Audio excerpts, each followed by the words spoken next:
You ever stop and wonder, why do I keep attracting toxic people? Not just once or twice. It's like a pattern, right? You meet someone. At first, they seem amazing. They're charming, funny, say all the right things. You think, finally, someone who gets me. But then, things shift. Subtly at first. They get moody when you're happy. They guilt-trip you when you need space. They make you question your reality, your worth, even your memories. And suddenly, you realize you're back in the same place again. It's exhausting, confusing. And let's be real, it can feel like you're cursed. But you're not cursed.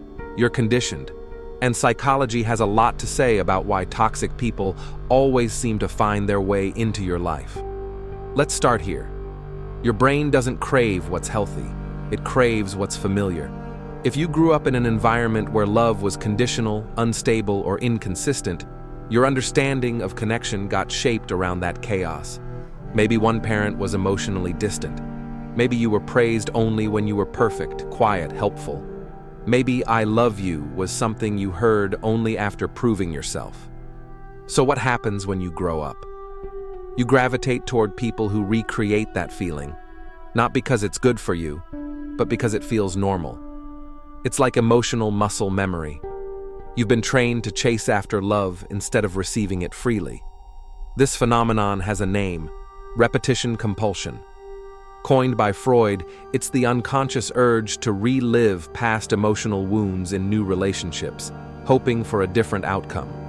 But toxic people don't offer healing.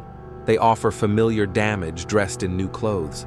Now let's talk about empathy, because chances are, if you're someone who attracts toxic people, you might also be an empath, and not in the internet aesthetic sense, but in the real psychological sense.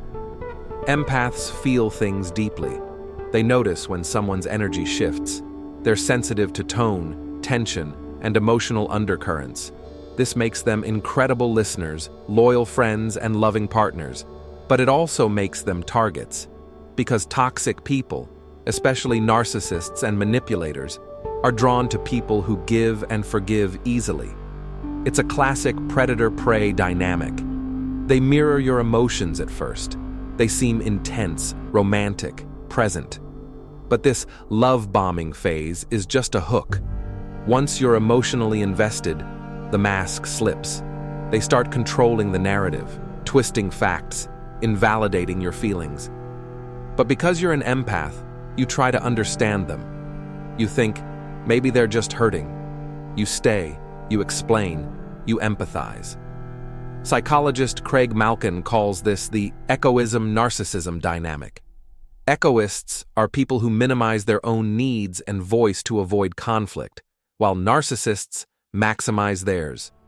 It's a match made in dysfunction, and it thrives when the empath hasn't learned to set boundaries. Here's the truth. Toxic people test your boundaries early. A joke at your expense, a backhanded compliment, a demand for your time that ignores your needs. And if you don't say no, if you're afraid of seeming rude or needy or high maintenance, they interpret that silence as permission. This brings us to self-worth, because toxic people are often attracted to people who aren't fully grounded in their worth. Think about it. If you don't fully believe that you deserve kindness, consistency, and care, you'll tolerate behavior that falls below that standard. You'll make excuses. You'll stay quiet. You'll give second, third, fourth chances because you think, if I'm just a little more patient, they'll change. But they don't. They change just enough to keep you hopeful. Then they go right back to who they were. This cycle becomes addictive, not just emotionally, but neurologically. Your brain starts to associate emotional intensity with love.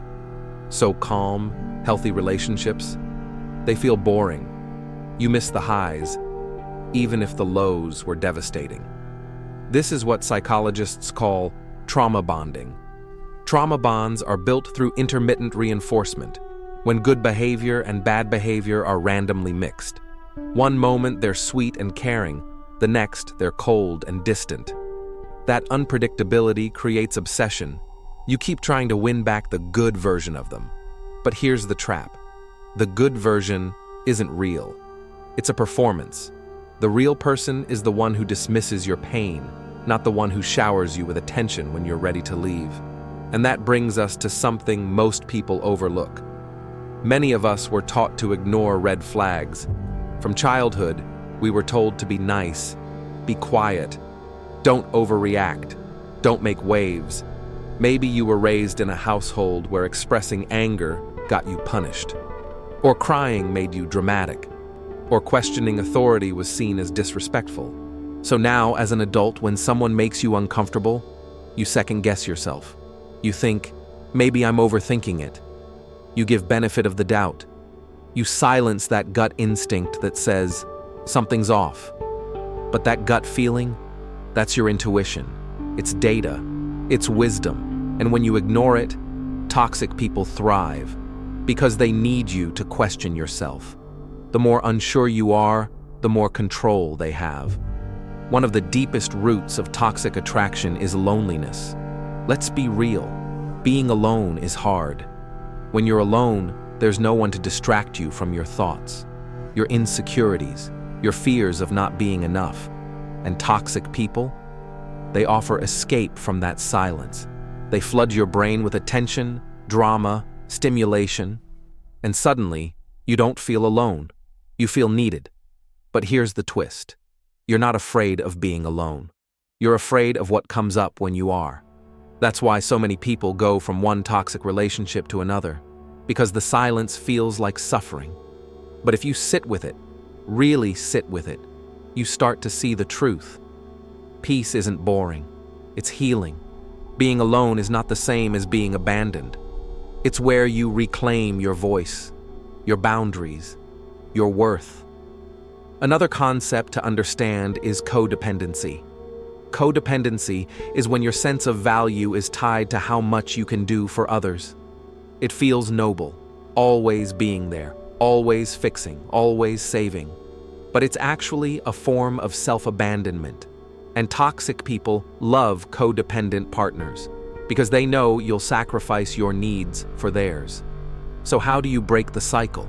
You start with awareness. Recognize the red flags, not just in others, but in yourself. Do you apologize when you've done nothing wrong? Do you ignore your needs to avoid conflict? Do you feel responsible for other people's emotions? If yes, it's time to pause, to reflect, to rewire. Start practicing boundaries, not just saying no, but meaning it. Not just walking away, but staying away. Build your self-worth from within, not from validation, not from attention, not from someone finally choosing you. Because here's the thing, when you truly believe you deserve healthy love, toxic people won't find you interesting anymore.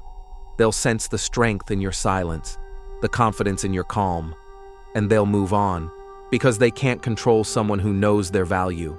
Healing isn't easy, it's messy, lonely, and at times terrifying.